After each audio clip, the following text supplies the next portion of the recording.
Red salute to all of our dear comrades and friends on the African continent and throughout the globe. We are in a critical moment in the very beginning of 2025. A very important moment for the African working class and peasantry, where we will be unpacking the question not only of the Democratic Republic of Congo, but of the recent escalation in the conflict in the breadbasket of Africa over the past few weeks. Comrades, my name is Mbali Ngwenda, and I am with Pan-Africanism today, and we are happy, we are excited that you have made time to join this critical conversation today. And comrades, we look forward to your engagements. And I want to say from the onset that, comrades, it's only through dialogue that we really and truly learn. And this session today, comrades, is a conversation between activists, it's a conversation between leaders of society and thinking human beings. We are grateful that you've made time to be with us, and we hope that you'll be fully engaging in the conversation we're having today. Just a few things, comrades. Number one is that we do have French and Swahili translation. There will be instructions that will be put in the chat. Please check the chat so that you can hear either French or Swahili as we continue this discussion today. And comrades, secondly, we will ask for the sake of order that we write our questions in the chat.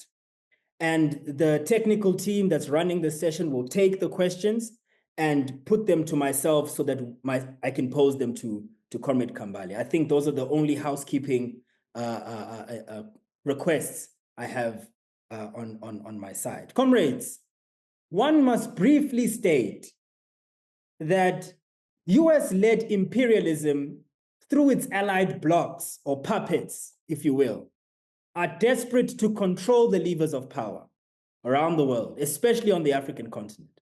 This desperation manifests itself in many different ways and has intensified its efforts in instigating wars by pouring fuel on raging ethnic, geographic, and political conflicts.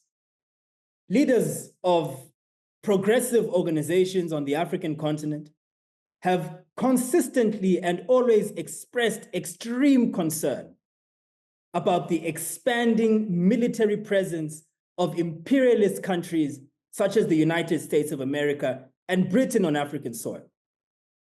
Comrades, the destruction that armed conflict brings about is devastating.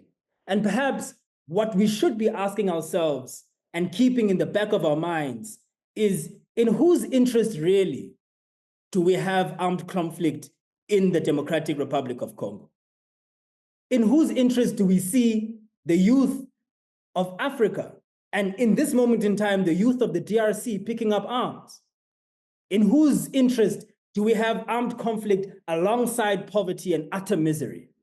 Comrades, we can never normalize conflict on the African continent. Comrade, we are unapologetically contesting the immense propaganda machinery of the imperial empires, which present its interests as universal ideas. We have a task to get onto the front foot and articulate our ideas. We must elevate the experiences, the analysis, and aspirations of the working peoples who are involved in the class struggle and the organizations that they build. Comrade, we want to open this session, and we want to welcome you warmly for making time to be here. And we want to send out a big welcome to our dear comrades in Tanzania, who are organized by a powerful organization by the name of Mviwata, who are listening in through this link and on Mviwata FM. Welcome, comrades, and welcome, Mviwata. But comrades, most importantly, please help me welcome our dear comrade Kambale Musavuli, who is a human rights activist and one of the leading political and cultural voices of the Congolese people. He is also working very closely with the Center for Research on the Congo-Kinshasa. Comrade Kambale, welcome, and thank you for making time to be with us and be in conversation with us. And we are truly honored to have you on this platform. And we are curious, we are upset, we are angry, and we also need to know what to do. But I think the first thing that I need to pose to yourself is this. To someone who is only getting to know what is happening in the DRC, could you perhaps start from the beginning and explain to us what is going on? Where does this conflict originate from? And how do we connect the recent escalation to this origins of this discussion? Welcome, Comrade Kambale, and the floor is yours, leader. Thank you, Comrade, for organizing this forum. A lot of thoughts are coming in through my head as you speak, especially for those who are in Goma. Some comrades in Goma actually tuning in as well to listen to what we'll be discussing and how we'll be bringing an end to the conflict and for them to come back into a normal life. The second thing, even before I get into the history, is a context that's left a lot around the situation. And this comes from me watching some of the videos of the relief efforts taking place in Goma. In conflict, we forget a lot the women, we forgot a lot the children. And why I say that, because I saw a video of an organization in Goma distributing sanitary pads for women in the city of Goma. And even though we talk about it, right, in a very abstract way that women and children are affected, the biological system of a woman is not dependent on when the war starts, right? And even people who are giving birth, people who may be wounded in the hospital, that you start thinking about the context of how ordinary Congolese for the past 30 years had to ask themselves, how come a genocide can take place in the heart of the African continent, that bodies, international bodies, can publish reports, and there seems to be an international silence on what is happening to them. And when seeking information to understand what is happening in the Congo, you are bombarded by Western propaganda of what is actually taking place. So it's easy for people to find information around it's an ethnic conflict. It's easy for people to find information around the inadequacy of the Congolese government. But it's not that simple to actually ask questions such as, how did militia groups in the DRC get a SHORAD system, right? A sophisticated vehicle that can shoot down planes in the middle of a forest in the Congo? How can militia groups in the DRC jam GPS system that airplanes do not know how to land in Goma, land in Bukavu, so you don't have any planes flying over where the rebels are? Now to go into your question. In 1994, I was young. I think I was 14, if I'm not mistaken. I was in Kinshasa.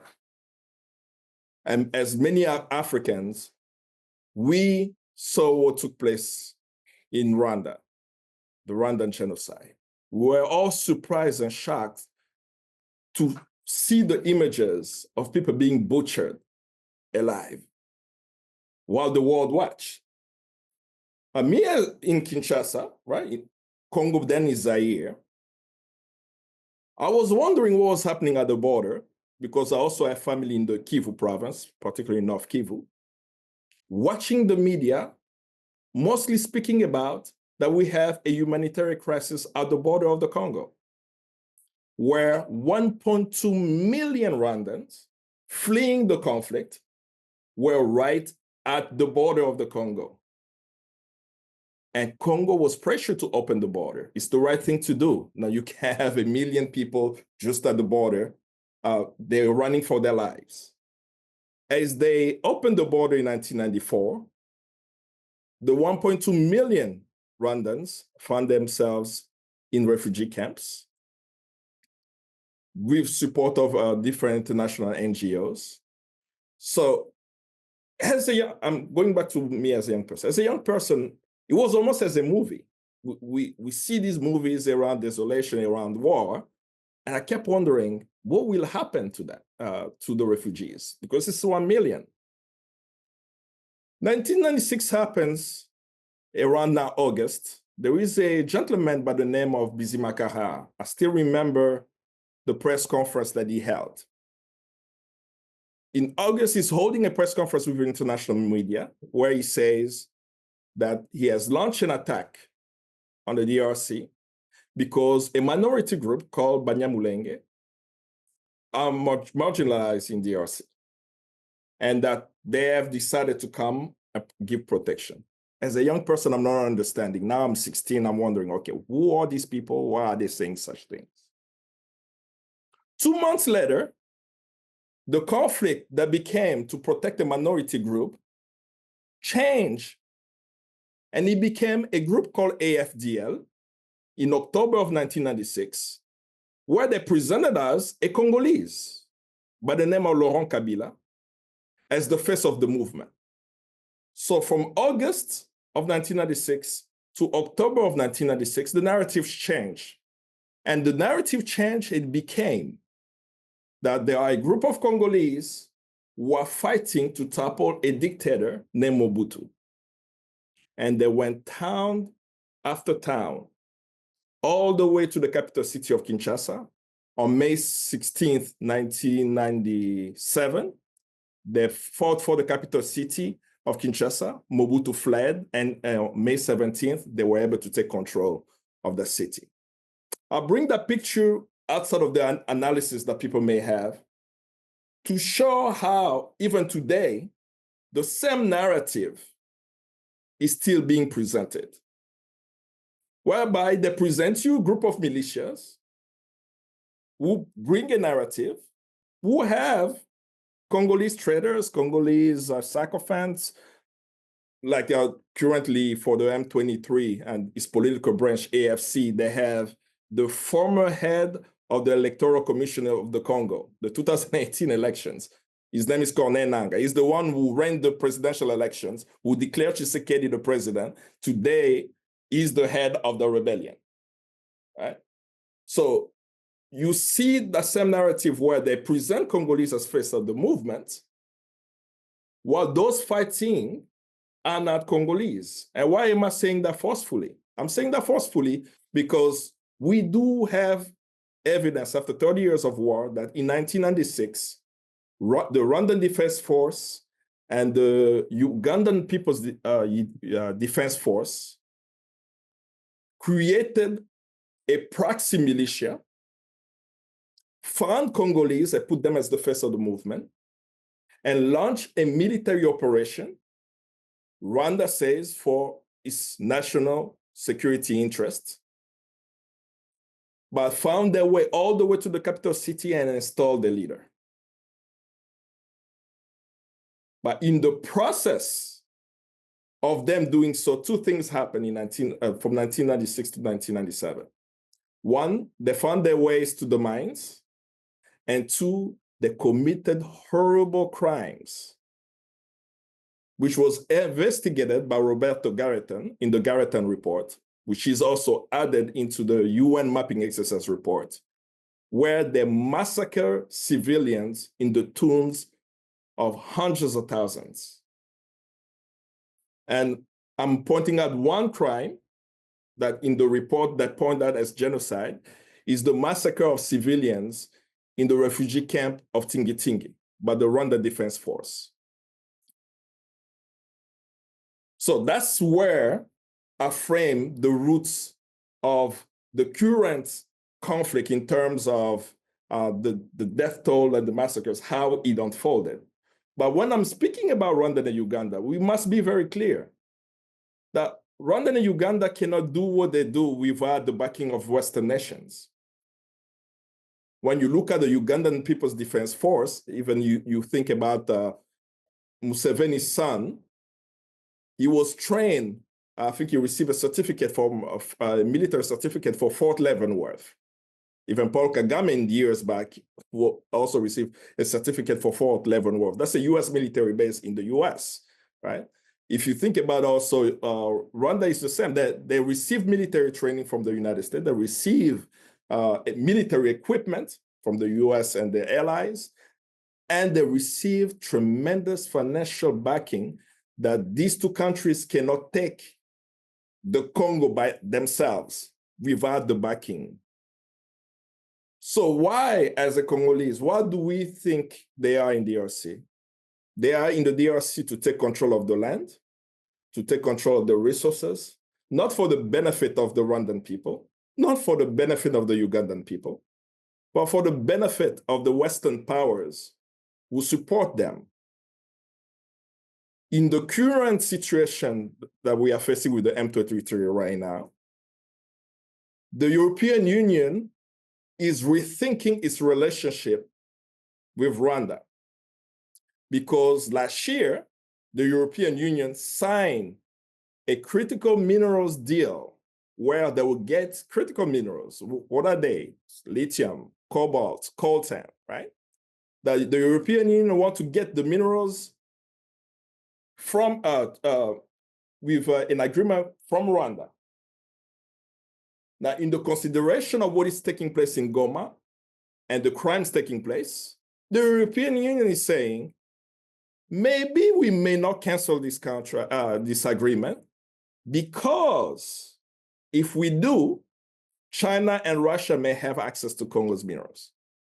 That's the consideration that they're actually giving as it relates even with the evidence that exists that these Western nations have. Unfortunately, to end, it's been 30 years. Over 6 million people have died. And it's an underestimation of the numbers of deaths in the Congo. And I've usually argued we will never know the numbers of deaths in the Congo, unfortunately. Even with the latest escalation of conflict that we're speaking of now, the numbers that we are seeing as of today is that at least 3,000 people were killed in the city of Goma. We don't have their names. We don't know who they are. There hasn't been an identification of the bodies. 3,000 people gone in the city. But we do know, even though it's an unfortunate situation, we do know the names of the 14 South Africans who have been killed. We do know the names of the Malawi soldier who was killed. But for the Congolese dead, we may not ever know who they were. So if we frame the situation in the Congo, we are clear, regardless of the narrative that you hear, that the fight that's happening in the Congo is about getting control of Congo's land, getting control of Congo's resources, not for the benefit of Africans, while we may have African agents facilitating access to these resources. Thank you so much, Comrade Kambale, for opening up this discussion. And as I said earlier, comrades, this is a conversation. And I like how you have brought us into this, giving us the historical background and giving us some of the nuances and some of the narratives that we are hearing. I think I'll push the conversation a bit more before we take questions. But could you then, because you've started us already, what then is going on in the mainstream narrative of these different regional interplays as we are seeing them unfold so blatantly in the media? I don't think it was ever this blatant before. So I think perhaps you could talk to us a bit about the nature of that regarding this recent escalation. With the current escalation also, the narrative that it has to be dispelled from the Western media or the mainstream media is that this is the latest escalation, because it's presented as from 1996 to present, there have been some form of peace in Congo. That's not been the reality for the most part for people in the eastern part of the DRC, right? The Ituri province, North Kivu province, South Kivu have not known peace as in other parts of the DRC. So that's the main narrative that I want people to get. For the past 30 years, Congo has not known peace and stability. The second one is to present the escalation from 2020 to now, or 2021 to now, as there are people who are fighting because the Congolese government did not abide by what they agreed to into an agreement. That is a false narrative, and this one is easily dispelled as soon as you look at where these rebels are going, right? When the M23 started its latest escalation in 2021, they controlled the town of Bunagana. Bunagana is a key city at the border of Uganda and the DRC. That's a trade route. Beyond it being a trade route, but there is also a construction of a road being done to connect the town of Beni all the way to Kampala, right? And the road is being built by a Ugandan construction company related to Musaveni's family, actually, DDT Services. And this is an agreement that the Tshisekedi regime made with Museveni to facilitate trade between the region. And there are some problems with that we could get into, but is to see first, where did the M23 launch its first attack? It was to block a trade route. Beyond that, as they start taking over town, the next port they actually went to is a mine, the Rubaya mine. The Rubaya mine is the largest coltan mine in the world. Coltan is a mineral.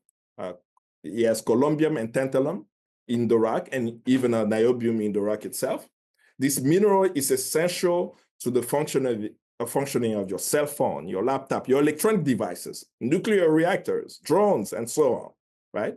The largest, one of the largest mines in the world is the Rubaya mine. 15% of the coltan used in the world come from that mine, actually, right? Guess where the rebels went? These M23 and the Rwanda Defense Forces. They went to the Rubaya mine, and according to the UN group of experts, each month they extract 120 tons of coltan, which translates into Kigali. They make $800,000 only on taxation of the mineral exploitation. And they are able to mix the minerals from DRC to Rwanda to find its way out in international markets. And Rwanda today has become the #1 exporter of coltan in the world when they don't have the reserves to do that. So when you see where the rebels go from 1996 to present, no matter the narrative, they always find an economic interest that they take control, which dispel this myth of what they're actually fighting for. So I will end there, and then I'll take the additional question. No, thank you so much, Comrade Kambale. And I think in opening this session, comrades, I want to encourage you to just write your questions in the chat. I'm receiving a few now. But I think, again, it's a conversation that we don't want to take lightly. We don't want to rush, because sometimes, Comrade Kambale, there's so many different pieces of information. And I don't think it's a very simple, situation to understand. But I wanted to ask you then, I think I'll phrase this question as I understand it, is that coming from then as an activist, as a Pan-Africanist, as an internationalist, how then does one interpret the current moment that the DRC finds itself in? I mean, are there progressive forces in the DRC who are resisting? And how is it that these forces are getting support, if any at all? I think that's the nature of the question that I'm getting now. The current moment and the escalation of violence need to be also connected to what is happening globally, right? We are talking about the fourth industrial revolution. We're talking about AI, right? We're talking about DeepSeek and ChatGPT, all these development that's happening in robotic. All these development cannot happen if you don't have access to Congo's minerals, because Congo is #1 producer of cobalt in the world, has one of the largest reserves of coltan in the world. We have one of the largest lithium reserves in the world as well at Manono, and so on. So if we look at the violence and we look at what's happening globally, it starts making sense why there is escalation of violence.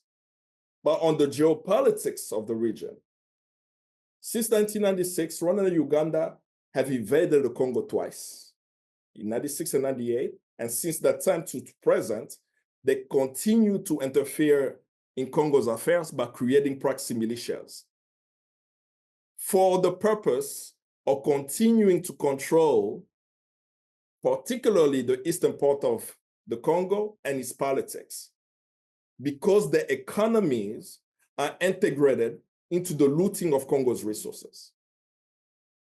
The same thing happened over 100 years ago when you think about King Leopold, right?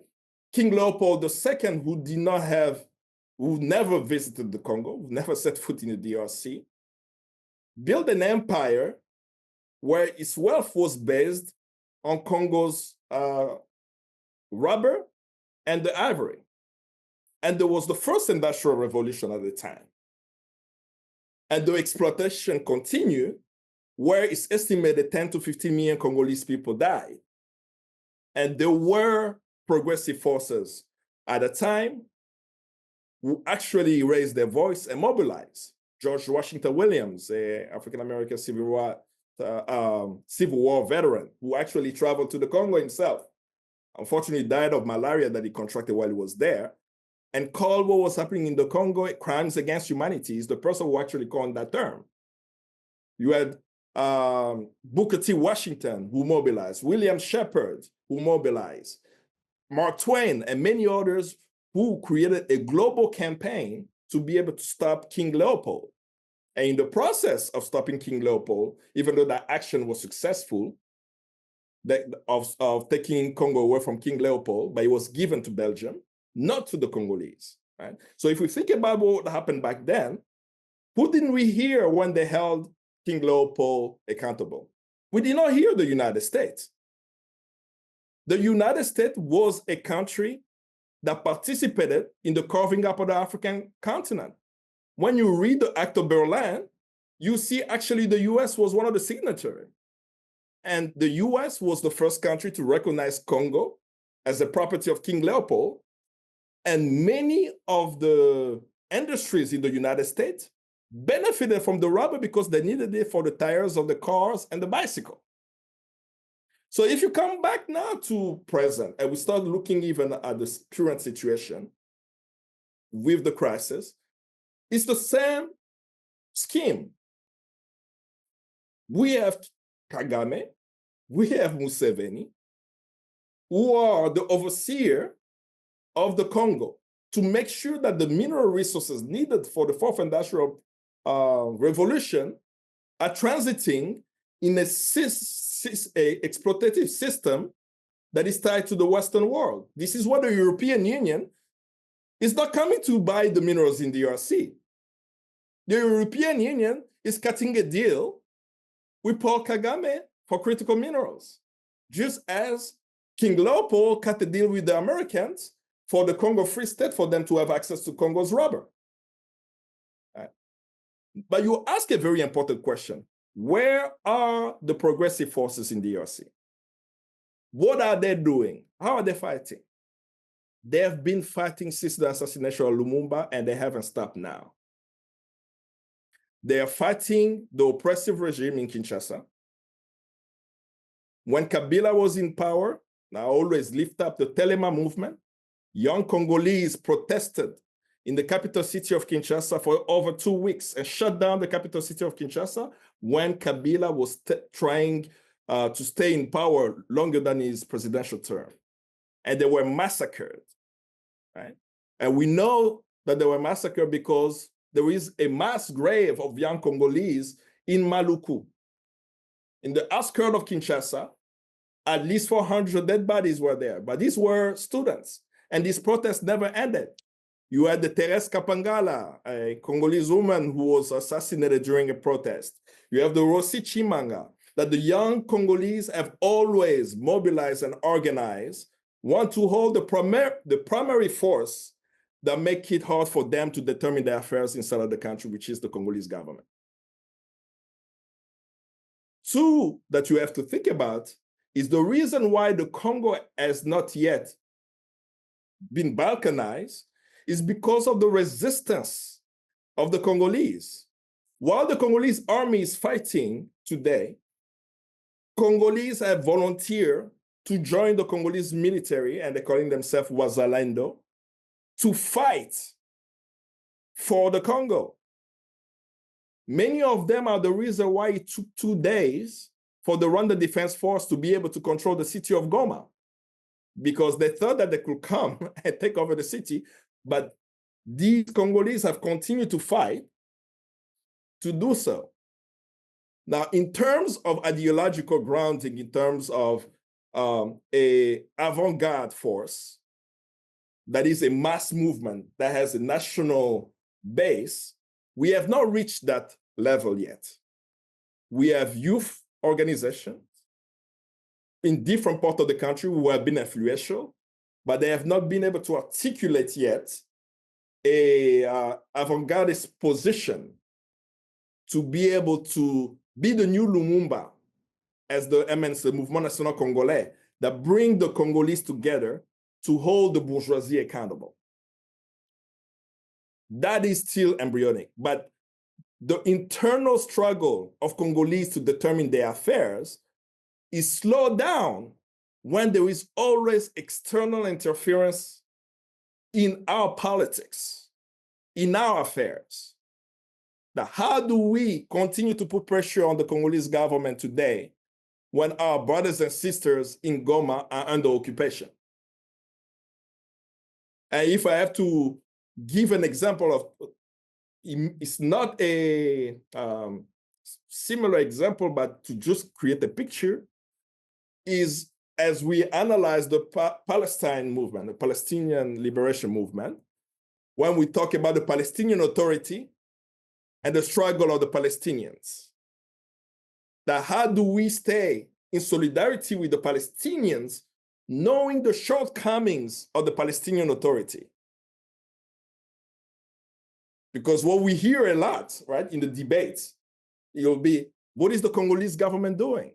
What is the Congolese army doing? Of course, Congolese are going to spend 3 hours explaining to you that the army that we see today is composed of rebels of yesterday.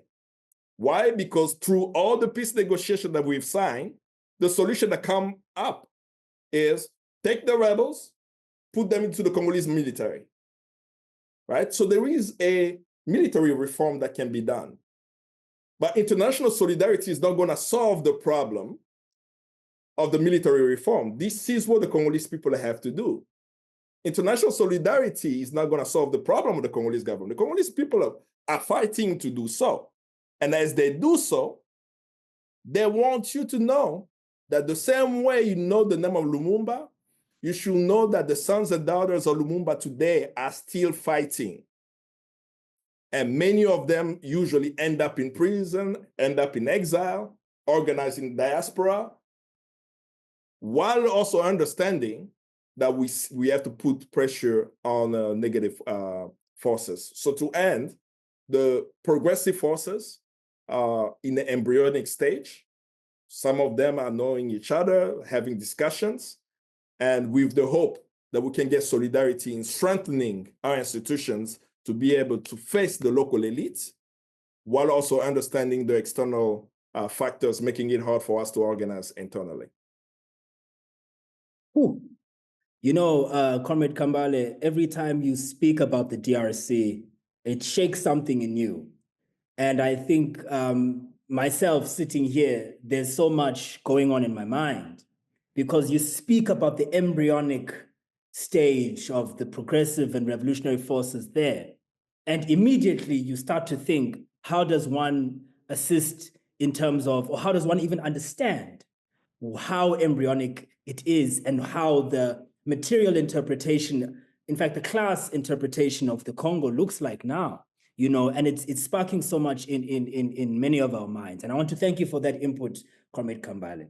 Leader, I'm going to ask you to be slightly patient with myself. We have so many questions that have flooded in almost at the same time. So I'm going to take, I'm going to take two, and I'll pose them to yourself, and I'll do that two at a time. So I think one that has been quite interesting, I'm just going to read them, is comrades are asking, how then do cadres in the imperial corps, how do these cadres in the imperial corps actively, and these are progressive, forces, saying, how then do we actively engage with the struggle in the Congo? In other words, how do we support not only the resistance, but even the progressive forces that are there? And what are some of the specific actions that can be taken? And these are the cadres that are in the Imperial Corps asking this question. I mean, and greetings to our comrades in America, greetings to our comrades in Europe, greetings to some of our comrades, I think some of them from China. Greetings, comrades, you're welcome. And then another one that just came in, I think it grounds us a little bit more, is saying, what is the real situation on the ground in Goma? There is an impression in South Africa, created by the social medias and so on, that the Congolese people in Goma are happy with the M23, and that South Africa is actually supporting the wrong side. I'm putting it as it is, Comrade Kambale, yes? We have also seen many people who have left their homes because of the escalation. How do we understand this? Is this M23 propaganda? I think, let me put that to you. I'll continue collecting them. The floor is yours, leader. I'll start with the second one. It's a very important question, and it's dialectical as well, because South Africa's role in South Africa is quite complex, but it has to be put in the conjectural analysis of the current moment to understand the contradiction around it, while South Africans can know how to support what is also happening. Right? Goma is, I could say now, in control of the M23 with Rwanda Defense Force soldiers on the ground, right?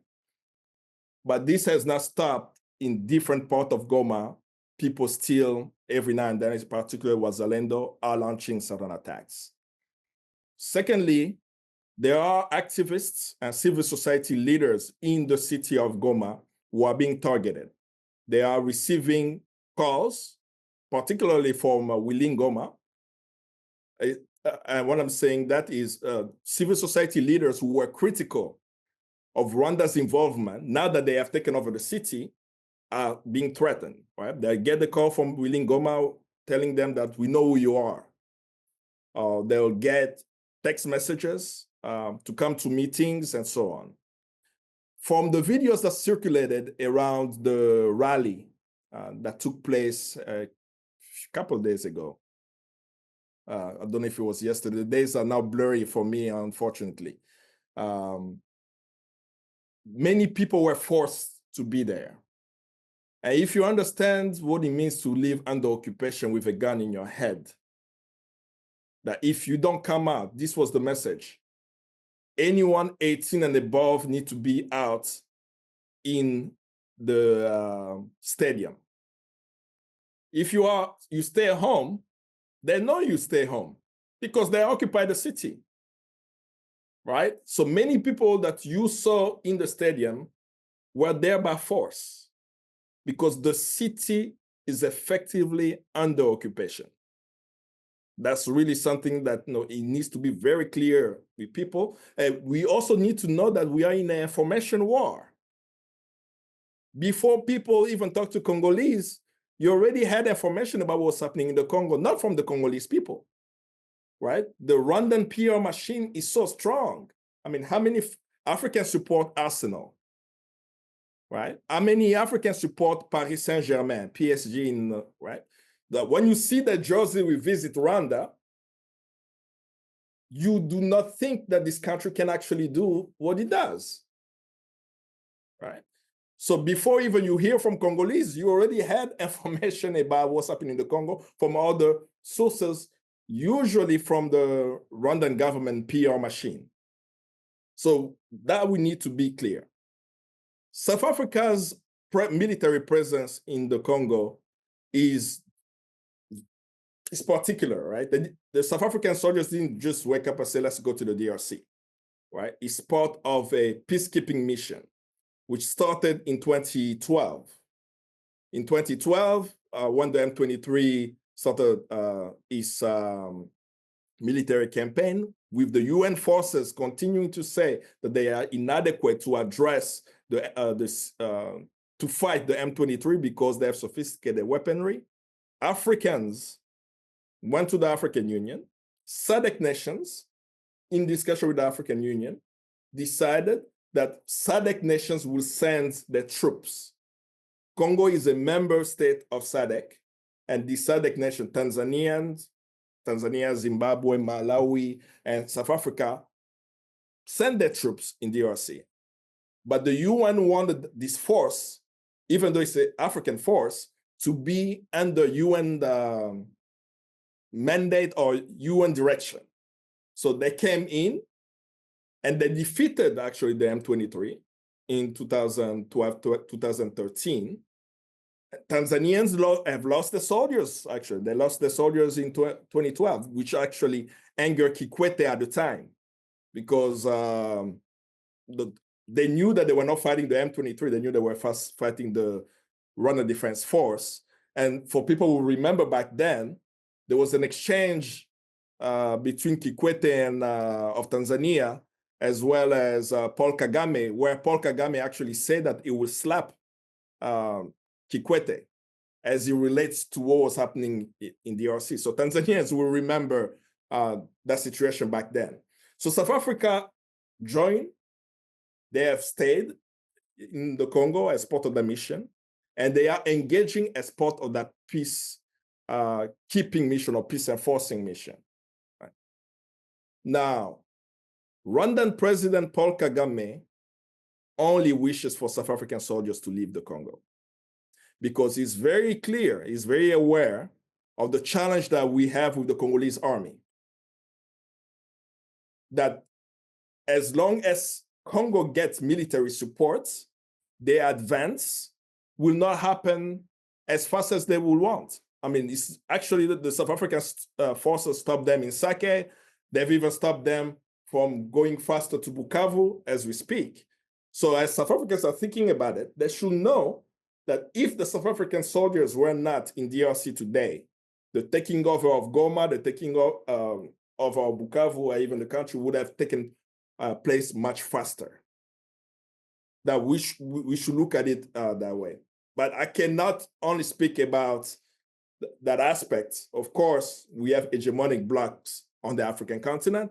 I understand South Africa monopoly capital and its interests across the continent, but for the military operations, we must be clear that it's been saving lives, it's been impactful, and it's not just a call for South Africa to be the leader, right, on the African continent in bringing about peace and stability. You know, Congo's issue is not just a South African issue, it's not just a Congolese issue, is how can other African countries, particularly Ghana, that's my call to Ghana, right? Ghana of Kwame Nkrumah can lead, just as Nkrumah led when Patrice Lumumba was in house arrest in Kinshasa in 1960, right? It was actually Ghanaian soldiers who served as protection for Patrice Lumumba when he was in house arrest, right? And they were part of the UN mission. So that's how to think about it. But we can't forget there is a South Africa economic interest, but in the context of the peacekeeping mission, they've been very effective.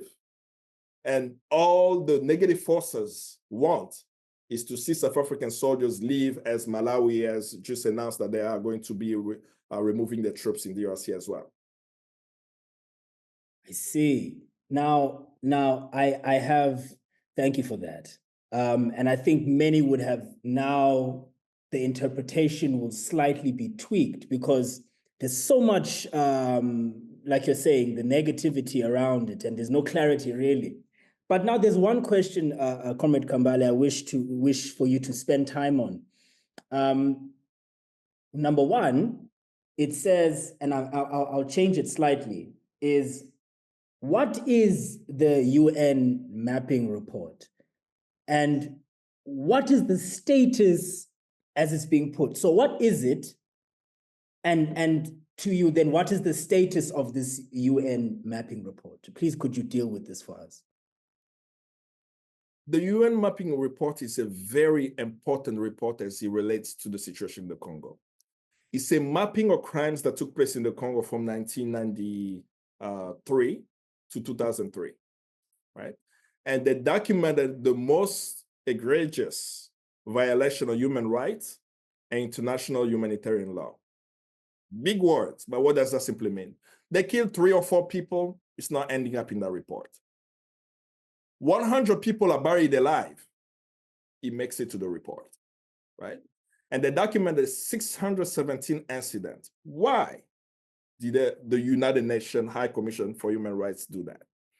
They did that actually under the leadership of a Ghanaian, right? Kofi Annan, right? When Kofi Annan was the UN Secretary General, that's one of the last things that he did on the Congo, which we say was the most important thing he could have done.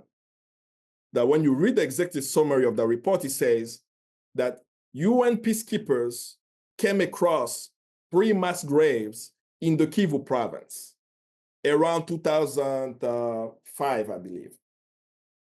When they came across that, it actually reminded them that there is a serious problem with continuously fighting in the Congo on top of dead bodies when there hasn't been documentation for what's taking place.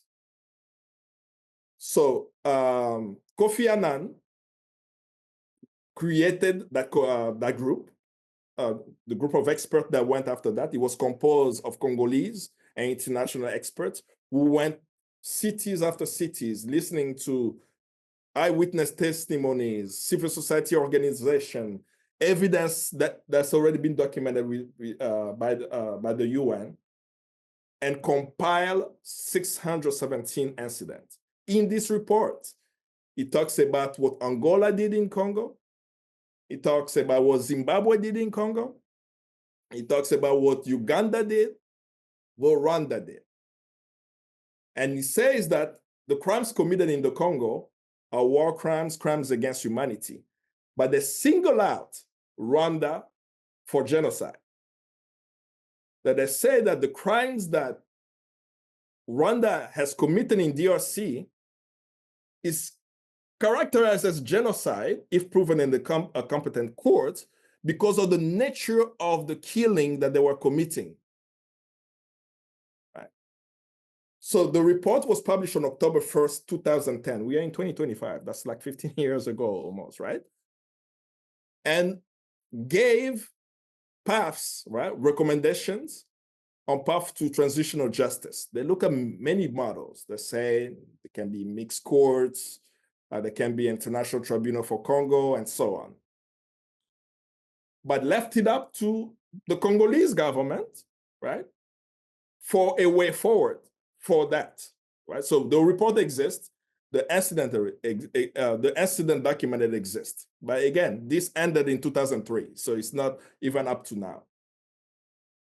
The people who committed the crimes in this report, their names are in New York at the United Nations. It's locked in. So people who have committed the crimes are known. We Congolese, we know the crimes. I remember my first time in South Africa was in 2010. I met a young Congolese who actually shared with me that he survived the attacks in Kikyo. And I remember the Kikyo massacre because I've read the whole report. Like I can say, I remember what happened to the women in Mwenga, right? 22 plus women raped in public, buried alive and burned, right? In Mwenga. That city still exists today. The people who committed the crimes are known by the Congolese. The UN has the list of names of people who committed this crime locked in somewhere. But from that time to now, there has not been any progress. When you speak to people who are close to the report, people who worked on the reports, engaging even Geneva at time, they are waiting for the Congolese government to initiate the process of what should happen. For the Congolese civil society, what they have called for is an international tribunal for the Congo, which is one of the recommendations from the report. There is a reason why they call for that, right? There are Congolese who committed crimes. The names are known, they're gonna be tried. But many of the people who committed the crimes are not Congolese and are not in Congo. So you need an international mechanism that will allow for international arrest warrants to be able to summon them into the tribunal.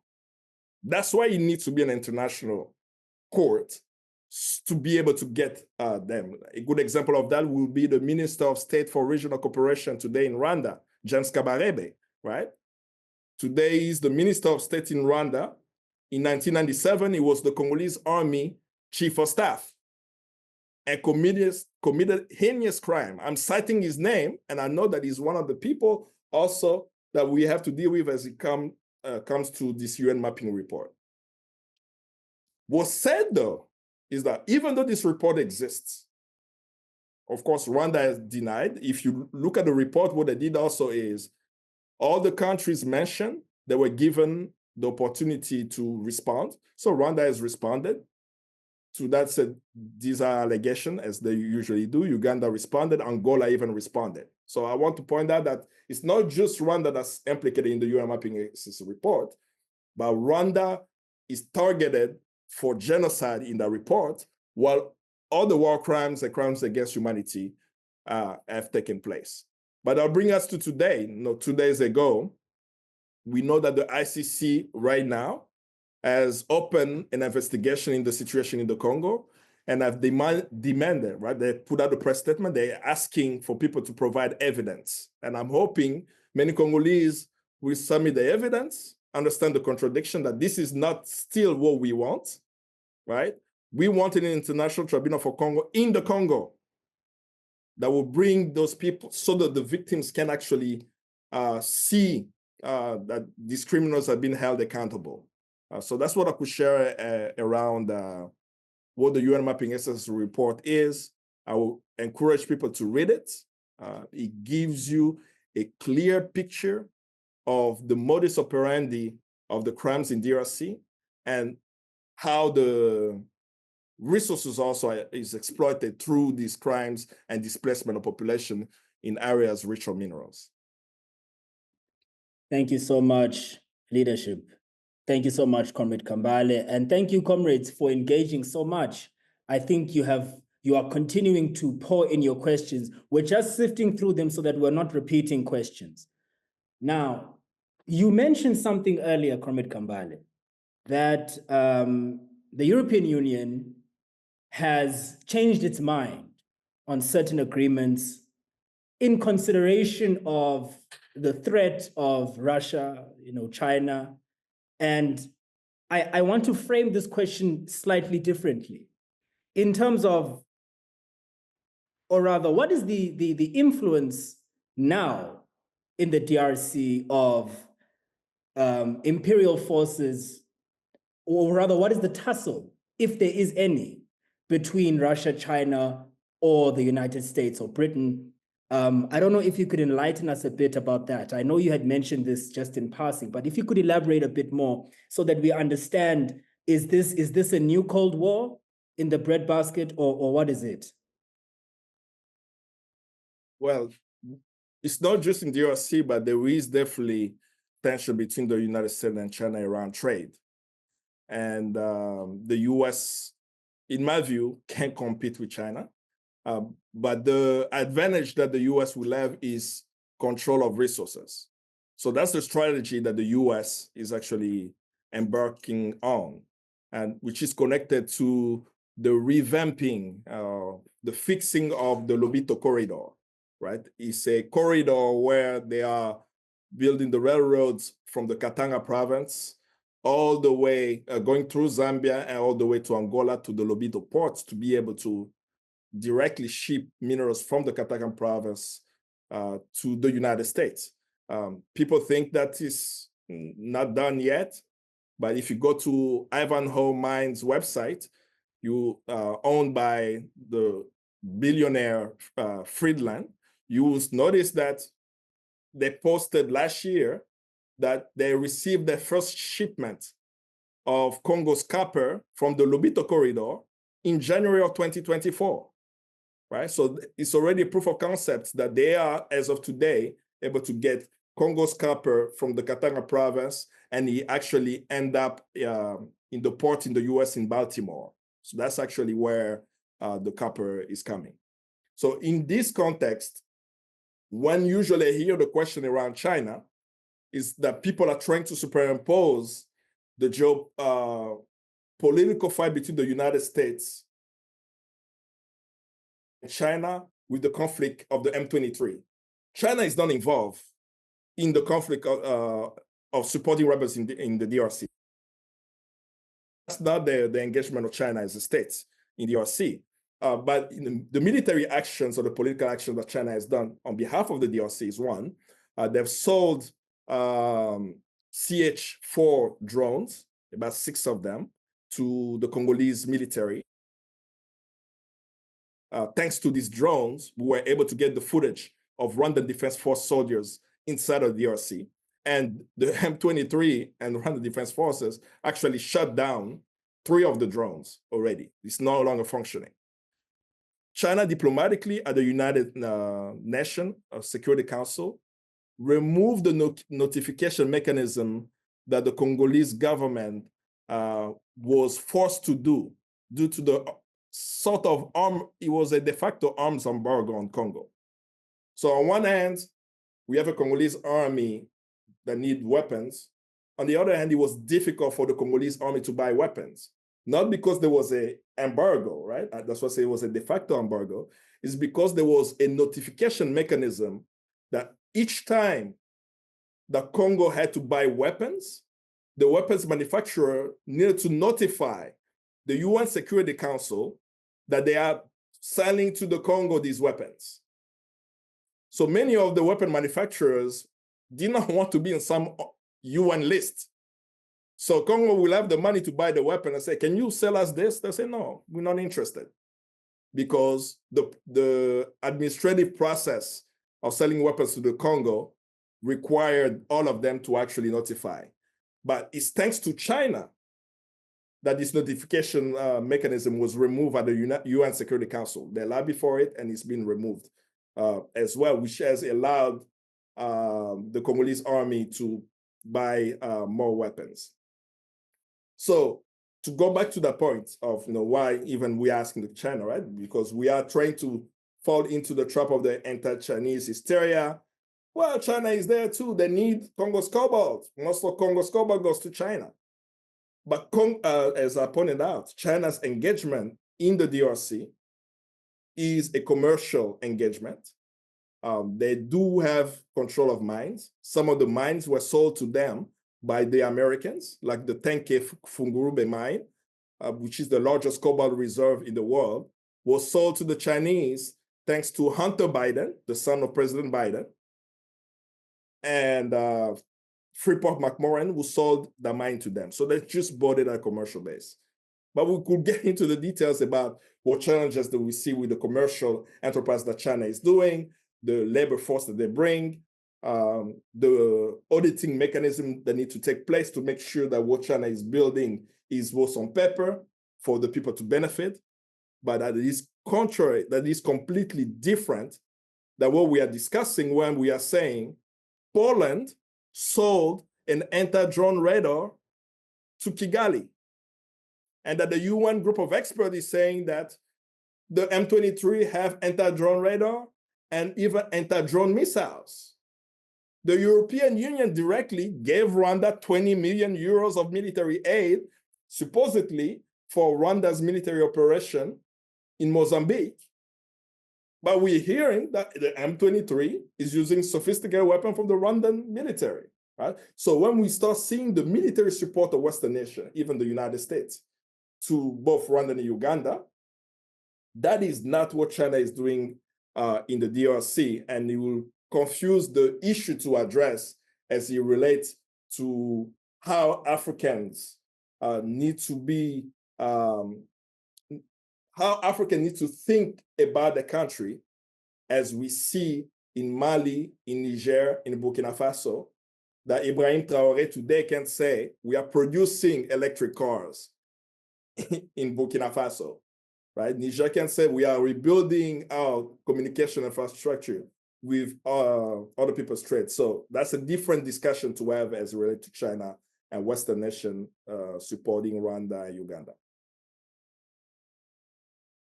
So, comrades, I hope we are enjoying this session. I know I am. I am learning so much. If you can look at my book, I have notes everywhere, and I'm just, because we can never get this chance again, Cadence, to talk, to share so freely. And I want to thank everyone who's on this call, and thank you so much, Comrade Kambale, for honestly and critically unpacking this, because the youth on this discussion, the activists who are in this session, really are gaining much from this session that we're having, and I think we need more of these. Cadres, I just want to reassure you that, look, we are recording the session, so I will talk to the organizers that we can share the recording with yourselves. I know many of you have asked on the side that, hey, we joined late, we didn't catch it from the beginning, so can we get the actual recording? We will try our best to package it and get it to every single one of you as best as we can. I think, Comrade Kambale, and I think we're going to try and wind it up a little bit. But I would like to wind up on a particular note. As a popular educator myself, I will always take advantage of these platforms. Comrade One, can you then tell us how can activists on the African continent, in Europe, in America, stand in concrete solidarity with the resistance and progressive forces in the DRC? I think that's the first question. And lastly, more of on a ideological note, and I'll read this question, is the CADA is asking, why then is the total emancipation and decolonization of the Congo fundamental to the entire independence of the African continent? Why is the DRC fundamental to the struggle against neocolonialism in Africa? And the CADA is raising this question, remembering, some of the notes of Kwame Nkrumah saying unite or perish, and just remembering some of those principles. If you could touch on that for the next 10, 15 minutes, comrade. Definitely, and I think someone also earlier asked the same question. I failed to respond to that, the concrete action and specific actions that people can take. It's very important on the African continent and globally that the Congolese people at this moment need support in shaping the narrative about what is happening. And the way you can do that, right? If you go to freecongo.org, there are some action that you can take in whichever country you are. So if I'm in South Africa, for example, I will put pressure on my government to make sure to engage in all processes forward to bring about peace and stability in DRC. In concrete terms, it means what? We know right now that the neo-colonial agents that we have to deal with are Rwanda and Uganda. By most extent, it's Rwanda, right? Rwanda has weaponry that is causing the death in DRC. No matter our internal challenges, giving the Congolese a space to be able to deal with their internal challenges is important. So putting pressure on Rwanda to remove their troops from DRC and stop supporting rebels in DRC is so critical for the organizing effort of Congolese inside of the country. And you will do it in your own specific country by putting pressure on your governments to follow that. People will talk things such as sanctions on Rwanda for some countries, withdrawing of aid, military aid particularly, boycotting Rwanda. You need a BDS campaign on DRC right? If you see Kendrick Lamar going to, he already went actually, right? You had Dave Chappelle going, you had Kendrick Lamar going, you had Lauryn Hill going, and I think February 21st, John Legend is supposed to be in Kigali in the midst of what is happening in Goma right now, right? So people need to join this. There is a boycott of Rwanda now that Congolese have been doing. I've never flown on Rwanda. I will never fly on Rwanda until there is an end to the conflict in DRC, because the money and the support that's being brought to Rwanda is going to finance the Rwandan military that is subjugating Congolese into a war that has now taken 30 years and it's unending. So that's how people need to be engaged. So freecongo.org have all these actions, right? Secondly, it supports. It's not just support for a crisis moment. And that's a discussion we'll be having with different Congolese diaspora, right? Groups that we've connected, that we're getting on calls. That in 2012, I saw the outpouring support of Congolese, of allies actually, around the M23. But after the M23 was defeated, in the Congolese organizing to determine their affairs with the elections, they were left to their own device, right? If you start even looking at statements that came from many countries, we have not had the free and fair elections in a very long time in DRC. But that's a mechanism of Congolese solving their internal problems. But we need to go ahead and continue that support, right? And there are some immediate support that's also needed, especially the humanitarian support. And that's why when we started, I spoke about something that people may not even think about, the sanitary pads in time of conflict. Organization in Goma working there. I've always sent people to Friends of the Congo. It's an institution I work with for years. They are working with local partners on the ground. They are a young Congolese group, Congolese Action Youth Platform out of London, who are connected directly also with organization on the ground. They've launched the campaign Genocide. Genocide is a genocide for economic reasons, right? They've launched that campaign for over a decade, mobilizing. And there are so many different youth groups that you can see. So I'm citing a few. I'm afraid to forget one name. I say, hey, how come you forgot us, right? But the essence is to continuously be at the side of the Congolese as Africans were at the side of the South Africans to end apartheid. Right? There were people who supported the MK. There were people who supported the ANC. There were people who supported intellectuals and writers and poets and artists. This is how we had a chance to learn the brilliance of Yuma Sekela, of Miriam Makeba, right? In the same context, that continuous solidarity of supporting Congolese in the struggle is important. Why Congo? That's a very important question, right? I'll try to do some geographical, historical example. Africa has 55 plus. I always say 55 plus. We have to remember Western Sahara, always. Now, 55 plus countries. The second largest African country on the continent is the DRC. The first one is Algeria.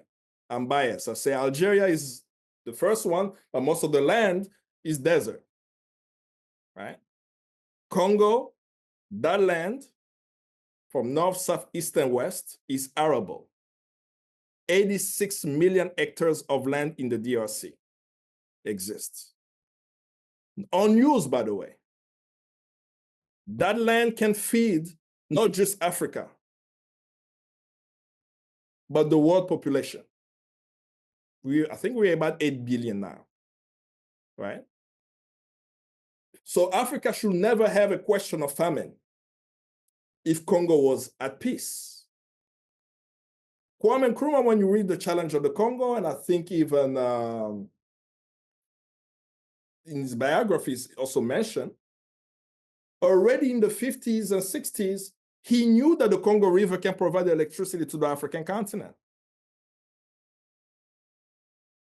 Why do we have, like we call it here in Ghana, doomsor, light out, or load shedding? You know, I was in Zambia a few months ago, and it was painful to see that right next door in Zambia, there is load shedding. In South Africa, same thing.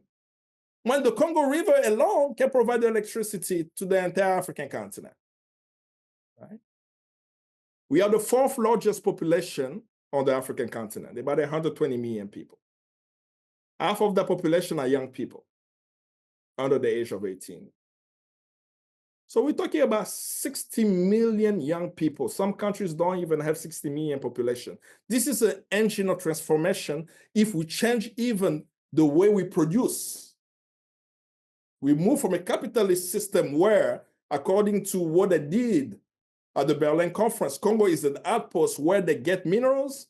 Now we are the outpost where we change the production, where the production that comes from there, as Kwame Nkrumah stated very clear, that we need to produce to improve the livelihood of our people. If we're going to extract the gold, the profit from the gold needs to build the roads, not to make Elon Musk rich. When we extract the cobalt, we need to build the universities.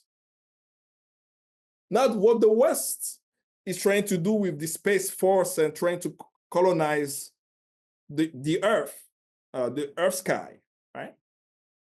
So that youth can transform even the production, which will transform the entire African continent. But not only that, is something even I'm starting to share more and more. When you think about the fabric of the Congolese society, we have over 400 ethnic groups that solving the problems in the Congo can help solve many problems across the African continent.